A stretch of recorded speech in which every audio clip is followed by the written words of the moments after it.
এখনো কাছে চিঠির আছে আমার কথারা তোমার ভাষায় মুঠোর আদরে স্মৃতির ঘরে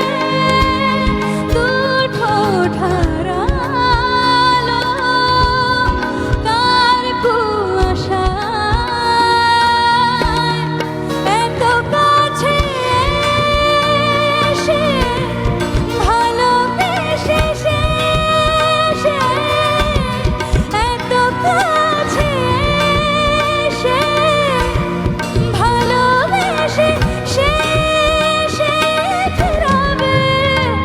কে ফেরাবে घर आजा पिया मोरा घर आजा घर आजा